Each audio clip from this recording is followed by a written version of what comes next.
In this video, I'm going to show you how to get timeline back in Premiere Pro. Now, regardless of which version in Premiere Pro you're using, this is how to do it. First things first, I have a timeline right here. It's actually a very simple stop videos that I have here. But now, say for example, you have suddenly deleted or closed this particular sequence of yours. So I'm going to go ahead and do that one. Now, what you are going to do is look for that sequence. And usually it's going to look like this. You see this one? This is actually a sequence. You can go ahead and double click that one and it's just going to bring that out for you.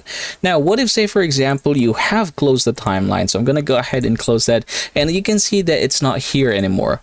Now, ultimately, you can head over to the windows right here, and then you're just going to go ahead and look for timeline.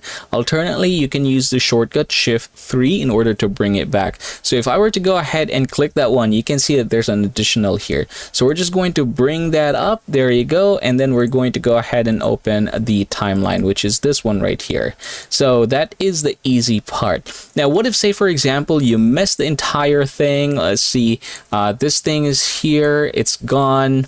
Yeah, there's so many things here are not being shown. So what you can do is just click this one right here, workspace, and then what you're going to do is choose reset to saved layout. So if I were to go ahead and do that one, it's just going to bring the entire thing for me.